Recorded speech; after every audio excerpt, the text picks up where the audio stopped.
ہمارے ہاں عموماً میت کو قبر میں دفنانے کے بعد اس کی قبر پر پانی یا گلاب کے عطر کا چھڑکاؤ کیا جاتا ہے، پھر گلاب کے پھولوں کی پتیاں بھی ڈالی جاتی ہیں، اور اگر قبر کسی بزرگ کی ہو تو اس پر چادر وغیرہ ڈالی جاتی ہے۔ اسی طرح قبر میں عہد نامہ رکھنا کہاں تک درست ہے؟ دیکھیں جی، جو جنازے سے متعلق جتنی چیزیں ہیں، خصوصاً میت کو جو دفنانے کے ساتھ ریلیٹڈ ہیں، اس میں اکثر جو ہمارے معاشرے کے اندر، سب کانٹیننٹ کے اندر رسومات ہیں، یہ بدعات ہیں۔ کچھ چیزیں سنت بھی ہیں لیکن زیادہ تر بدعات ہیں۔ یہ جتنی باتیں آپ نے گنوائی، ان میں اکا دکا چیز تو آپ سنت کہہ سکتے ہیں، باقی اس سے بھی بڑھ کر لوگ تو کفنی لکھتے ہیں باقاعدہ، یعنی وہ کئی بار ہمارے پاس بھی لوگوں نے بھیجا ہے کہ جی آپ اس کے اوپر ذرا کلمہ لکھتے ہیں، فزیکلی کلمہ کفن کے اوپر لکھواتے ہیں۔ جو سمجھدار ہیں وہ کہتے ہیں جی فزیکلی نہ لکھیں، بس ہاتھ کے اشارے سے لکھتے ہیں، اور کلمہ لکھوانے کے لیے علماء کے پاس بھیجتے ہیں۔ آپ مسلمانوں کا لیول دیکھ لیں، وہ کلمہ بھی ٹائپ نہیں کر سکتے اس کے اوپر، ہینڈ رائٹنگ کے طور پر۔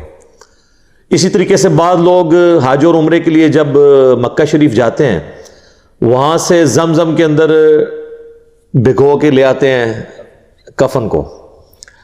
بعض لوگ مدینہ شریف کی مٹی لے آتے ہیں کہ ساتھ کفن میں رکھ دیں گے۔ عہد نامہ بعض لوگ، اب وہ عہد نامہ تو خود ہی کوئی ثابت نہیں ہے، اس کو رکھتے ہیں قبر کے اندر اور کہتے ہیں اس کی برکت سے کچھ ہو جائے گا۔ میرے بھائی، اس سے کچھ نہیں ہونا۔ صحیح بخاری اور صحیح مسلم کی متفق علیہ حدیث ہے کہ اللہ کے محبوب صلی اللہ علیہ وآلہ وسلم نے فرمایا، انسان کے 3 دوست ہیں، قبر میں صرف ایک ہی ساتھ جاتا ہے اور وہ اس کے اعمال ہیں۔ 2 دوست باہر ہی رہ جاتے ہیں، اس کا مال اور اس کے رشتہ دار، یہ قبر سے باہر رہتے ہیں۔ لہٰذا یہ قبر میں تو ان چیزوں سے کوئی نفع ہونے والا نہیں۔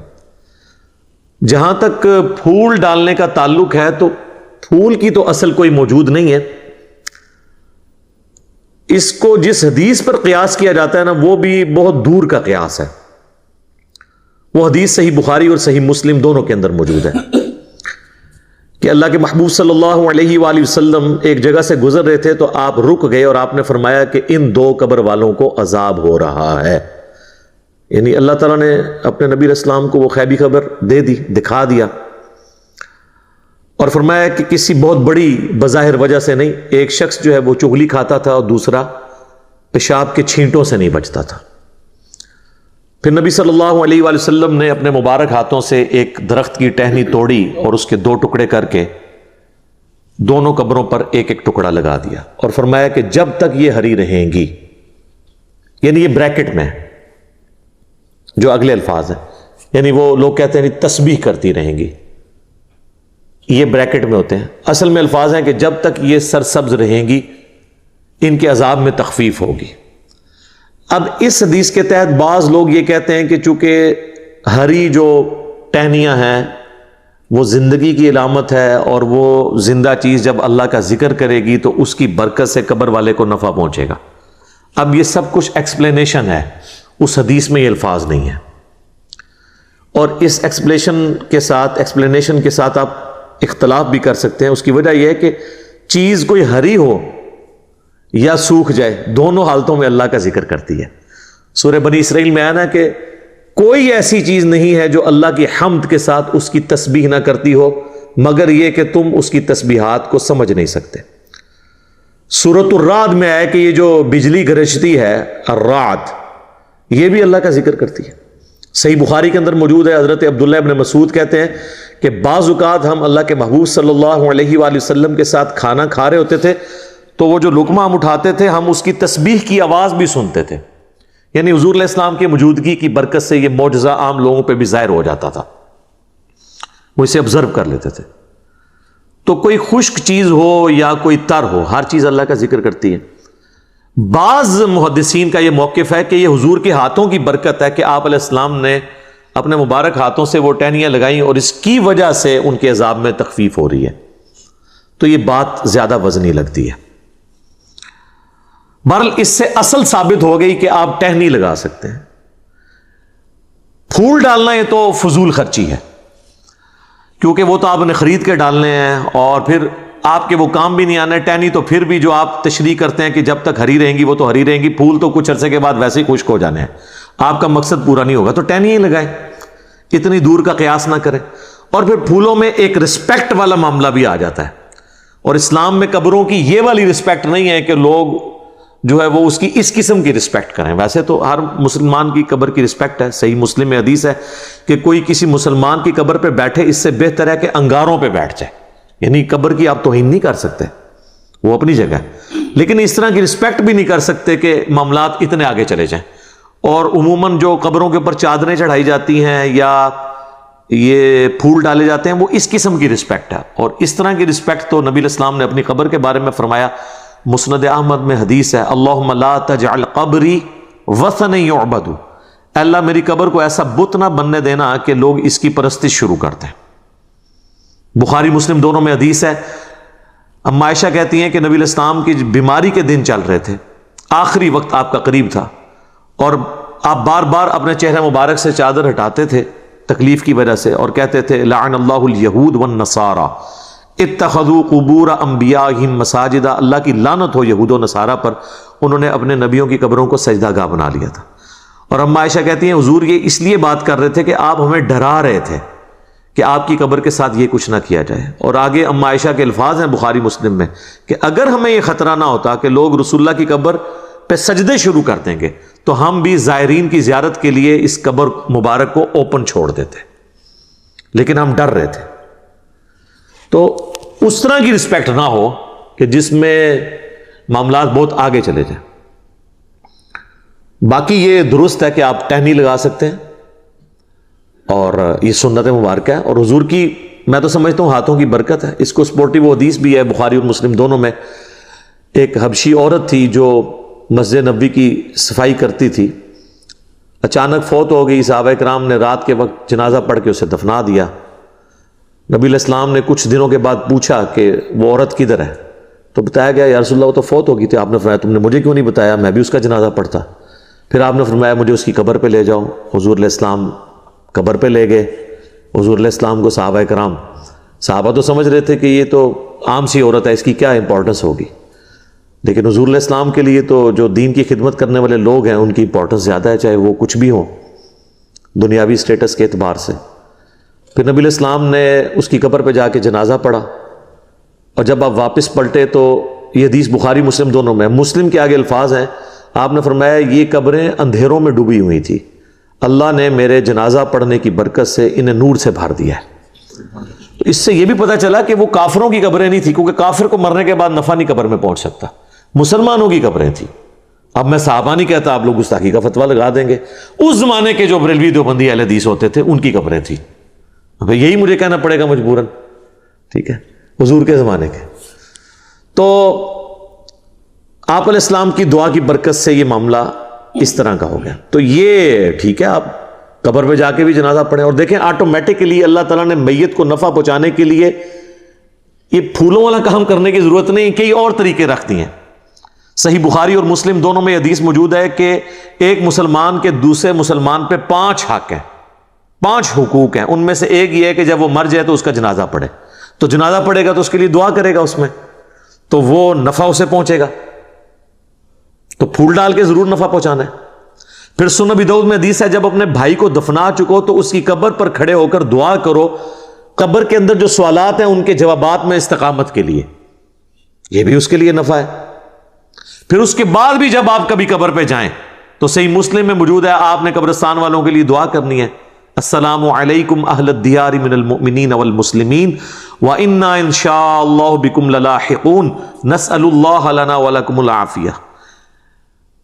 اے جو مسلمان مومنین اور مسلمین یہاں پہ جتنے بھی لوگ دفن ہو، تم پر سلامتی ہو، ہم بھی اللہ نے چاہا تو عنقریب تمہارے پاس آنے والے ہیں مر کے، ہم اللہ کے حضور تمہارے لیے اور اپنے لیے عافیت کا سوال کرتے ہیں۔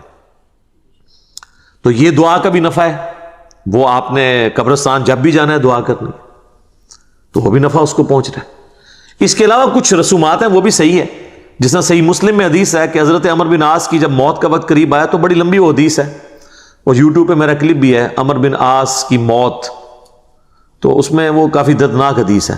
اس کے اینڈ پہ الفاظ ہیں جب میں مر جاؤں تو میری میت کے ساتھ کوئی نوحہ کرنے والی عورت نہیں لے کے جانی ساتھ، نہ کوئی آگ لے کے جانی ہے، اور جب مجھے دفنا چکو تو میری قبر پر پانی چھڑک دینا۔ تو اس سے پتہ چلا کہ قبر پہ پانی چھڑکنا سنت ہے۔ اور میری قبر پہ اتنی دیر بیٹھے رہنا، یعنی اس کے اوپر نہیں، یعنی مراد اس کے سائیڈ پہ، جتنی دیر اونٹ کو نہر کر کے، اونٹ کو نہر کرنے کے بعد اس کا گوشت تقسیم کیا جاتا ہے، یعنی آلموسٹ 2.5-3 گھنٹے، تاکہ میں اپنے قبر کے ساتھ مانوس ہو جاؤں اور سوالات کے جوابات میں مجھے استقامت نصیب ہو۔ تو قبر پہ بیٹھنا اتنی دیر، تو یہ سنت ہے، یعنی ظاہر ہے سنت اس اعتبار سے ایک صحابی تعلیم کر رہے ہیں۔ تو پانی کا چھڑکاؤ کرنا بھی سنت ہو گیا، جنازے کی دعا بھی سنت ہو گئی، قبرستان کی دعا بھی سنت ہو گئی۔ صحیح مسلم میں حدیث ہے کہ جس مسلمان کے جنازے میں 40 ایسے مسلمان شریک ہو جائیں جو شرک نہ کرتے ہوں، تو اللہ تعالیٰ ان کی شفاعت اس مردے کے حق میں قبول کر لے گا۔ اب یہ اللہ کی مرضی ہے، قبول کرے یا نہ کرے۔ بخاری مسلم دونوں میں حدیث ہے کہ عبداللہ ابن ابی جب مرا ہے، حضور علیہ السلام نے اپنا کرتا مبارک کفن کے طور پہ اسے دیا، چونکہ اس کا بیٹا صحابی تھا، نبی علیہ السلام کی اخلاقیات تھی۔ اپنے مبارک ہاتھوں سے اسے قبر میں اتارا، جنازہ پڑھایا، اپنا تھوک مبارک اس کے منہ میں ٹپکایا، لیکن اینڈ رزلٹ یہ ہوا کہ سورہ توبہ میں آیات نازل ہوئیں کہ آپ 70 دفعہ بھی ان کے لیے مغفرت کی دعا کریں، ہم قبول نہیں کریں گے، اور آئندہ نہ تو آپ نے ان کا جنازہ پڑھنا ہے اور نہ کسی کی اس طرح کے بندے کی قبر پہ آپ نے کھڑے ہونا ہے۔ تو وہ اللہ کی مرضی کسی کو نفع پہنچائے یا نہ پہنچائے، اس طرح دعا زبردستی کے ساتھ نہیں کر سکتے۔ بخاری مسلم دونوں میں حدیث ہے، نبی علیہ السلام کا ایک غلام تھا مدعم، جو آپ علیہ السلام کہ اونٹ کا کجاوا کسا کرتا تھا، سفر و حضر میں آپ کو وضو کرواتا تھا، آپ کے ساتھ ایک اٹیچ تھا۔ جب مر گیا خیبر کے موقع پر ایک نامعلوم تیر اسے لگا، کوئی دشمنوں کی طرف سے تیر آیا تو لگ گیا، وہ شہید ہو گیا۔ تو صحابہ نے کہا کہ ہم تو اس کو جنت کی بشارت دیتے ہیں، کتنا خوش نصیب ہے یہ۔ تو نبی علیہ السلام فرمایا تم اس کی جنت کی بات کر رہے ہو، اور مجھے اللہ نے دکھایا کہ اس نے مال غنیمت سے صرف ایک چادر چوری کی تھی جو آگ کی اس کے اوپر ڈال دی گئی ہے۔ اب دیکھیں، یعنی اس سے آپ کو پتہ چل گیا صحابہ کرام کو وہ چادر نظر نہیں آئی، تو آپ کے بابوں کو کسی کی آخرت کیسے پتہ چل سکتی ہے؟ کشف القبور اور وہ پتہ نہیں کیا کیا کلیم کرتے ہیں۔ تو حدیث کے الفاظ ہیں، بعض اصحاب نے اگر کوئی ایک رسی بھی یہ سمجھ کے اٹھائی تھی کہ اس کی تو مال غنیمت میں اتنی ورث نہیں ہے، وہ اپنے گھر میں گئے اور واپس لا کے وہ مال غنیمت میں جمع کی کہ کہیں یہ رسی نہ آگ کی بن کے ہمارے اوپر آ جائے۔ تو اس سے اندازہ کریں کہ نبی علیہ السلام کی صحبت میں رہنے والے اگر کسی شخص سے بھی کوئی معاملہ مس ہینڈل ہوا ہے تو اللہ تعالیٰ نے تو اس کا لحاظ نہیں کیا۔ آپ لاکھ کہتے رہیں جو کچھ بھی ہیں تیرے محبوب کی امت سے ہیں، جو محبوب کے ساتھ ڈائریکٹ اٹیچ تھے نا، ان کو بھی اپنے کیے ہوئے اعمال کا انجام بھگتنا پڑا ہے۔ باقی اللہ کی مرضی کسی کے حق میں دعا قبول کر لے، تو وہ اس قسم کی جو رسومات ہیں وہ دعاؤں کی شکل میں جتنے معاملات ہیں وہ تو ٹھیک ہیں۔ اس طرح قبر کے اوپر چادر ڈالتے ہیں تو یہ تو کوئی ثابت نہیں ہے۔ صحیح مسلم میں حدیث ہے کہ نبی علیہ السلام کی قبر میں سرخ رنگ کی چادر بچھائی گئی تھی، آپ کے جسم مبارک اور مٹی کے درمیان، تاکہ یعنی وہ مٹی نہ لگے جسم مبارک اور کفن کو۔ تو وہ یہ جو انہوں نے ایک عقیدہ گھڑا ہوا ہے نا المحنت کے اندر، دیوبندیوں نے، بریلوی بھی مانتے ہیں کہ وہ حصہ زمین جو حضور کے ساتھ ٹچ کیے ہوئے ہے، سر کوئی حصہ زمین ٹچ نہیں کیا، وہ بیچ میں سرخ چادر ہے اور اس کے بعد کفن بھی ہے۔ تو آندہ وہ کہا کریں کہ وہ سرخ چادر اور وہ سفید کفن جو حضور کے ساتھ ٹچ ہوا ہوا ہے، اس کے بارے میں بھی کچھ چیز بنائیں آپ۔ ہم تو انجینئرنگ کریں گے، میں اس پہ بھی ایک ڈیٹیل ویڈیو بناؤں گا کچھ عرصہ صبر کرنے کے بعد انشاءاللہ تعالی، جب انہیں دیا ہوا جو ایک اللہ کی طرف سے ایک سمجھ لیں زخم خشک ہونے لگے گا، تو پھر دوبارہ سے ہم انشاءاللہ تعالی ان کے بزرگوں کے عقائد کی انجینئرنگ کریں گے قرآن و سنت کی روشنی میں۔ تو قبر کے اندر آپ چٹائی بچھا سکتے ہیں، یعنی اس کو میت کو مٹی سے بچانے کے لیے بالکل درست ہے، اور قبر کے اوپر پانی چھڑکنا مٹی کے بعد ڈالنے کے بعد یہ بالکل درست ہے، اور میرا خیال نہیں ہے کہ اس میں آپ کو کوئی عطر وغیرہ کی بوتل ضائع کرنے کی ضرورت ہے، اس لیول پہ جانے کی ضرورت نہیں ہے۔ پھولوں کا جہاں تک معاملہ ہے وہ تو کوئی اس طریقے سے ثابت نہیں ہے. اب وہ جس طریقے سے قیاس کر رہے ہیں تو وہ پھر قیاس ملٹی پلائی ہوتا جائے گا, اور مجھے اس کی کوئی لاجک سمجھ نہیں آتی, کیونکہ اس میں فضول خرچی والا عنصر بھی اور قبر کی ایک ضرورت سے زیادہ تعظیم والا معاملہ بھی آ جاتا ہے جو اس میں فٹ نہیں بیٹھتا. خصوصاً ہمارے معاشرے کے اندر تو آپ کو پتا ہے کہ یعنی 10 چیزیں ہوتی ہیں تو ایک بندہ آ کے صفر لگا کے اسے 100 بناتا ہے, ایک اور آ کے اسے 1000 بناتا ہے, اور ایک نہ ختم ہونے والا ایک سلسلہ شروع ہو جاتا ہے. یہاں ہم یہ رسک نہیں لے سکتے کہ لوگوں کو اپنے اپنے معاملات کرنے کی اجازت دیں. یہاں تو لوگ قبروں پہ اذانیں دے رہے ہیں. یعنی اگر قبر پہ اذان ہوتی تو نماز جنازہ سے پہلے اذان ہو جاتی نا, وہ تو نماز تھی, اس سے پہلے اذان نہیں ہوتی. جب نماز جنازہ سے پہلے اذان نہیں ہے تو قبر کے اوپر اذان کہاں سے؟ پھر میت کے ساتھ جاتے ہوئے وہ لا الہ الا اللہ اونچی آواز میں پڑھتے ہیں. آپ اگر کہہ دیں کہ یہ ثابت کیوں کہتے ہیں, آپ کلمے کو نہیں مانتے. ٹھیک ہے نا جی. تو وہ بس اس طرح سے چیزیں ان لوگوں نے بنا دی ہیں. اب کیا کیا جائے؟ اس طریقے سے کسی کو کوئی نفع نہیں پہنچایا جا سکتا زبردستی دھونس کے ساتھ. میت کے لیے دعا کریں. صحیح مسلم میں حدیث ہے کہ مرے ہوئے شخص کو, میت کو صرف 3 چیزوں کا ثواب پہنچتا ہے. نمبر 1 صدقہ جاریہ, اس نے اپنی زندگی میں کوئی ایسا کام کیا جو بعد میں بھی جاری ہے. کسی نے کوئی مسجد میں پنکھا لگوا دیا, کوئی چٹائی بچھا دی, اور وہ بعد میں بھی لوگ اس سے نفع اٹھاتے ہیں. قرآن ترجمے والے رکھوا دیے مسجد کے اندر. دوسرا فرمایا علم کی بات, جیسے امام بخاری نے صحیح بخاری لکھی, امام مسلم نے صحیح مسلم, قیامت تک لوگ اس علم سے نفع حاصل کریں گے تو امام بخاری امام مسلم کو آٹومیٹکلی ثواب مل رہا ہے. اور تیسرا فرمایا نیک اولاد جو اس کے لیے دعا کرتی ہے اس کا بھی ثواب ملے گا. صدقہ اور خیرات کا بھی ثواب ملتا ہے. وہ سنن نسائی میں حدیث ہیں, ایک پورا ایک ٹاپک ہے. میں نے اس کے اوپر ایک ڈیٹیل لیکچر ریکارڈ کروا دیا ہے, ایصال ثواب کے 10 طریقے, جس میں نے بتایا کہ اس طریقے سے آپ میت کو نفع پہنچا سکتے ہیں. اس میں میرے بھائی یہ پھولوں والا معاملہ کہیں پہ نہیں آتا. اس کے ساتھ جتنی جڑی ہوئی چیزیں وہ جان بوجھ کے میں ڈسکس کر دیتا ہوں تاکہ معاشرے کے اندر جو بدعات ہے نا وہ کلیریفائی ہو جائے. ادروائز تو جس کا جو دل کرتا ہے نا وہ اس کے ساتھ. ابھی تو بلکہ ایک اگلی بدعت بھی شروع ہو چکی ہے. آپ تو میت گھر میں رکھی ہوتی ہے نا, وہاں پہ بھی لوگ اس کے گرد دائرہ بنا کے تو کلمہ پڑھنا شروع کر دیتے ہیں.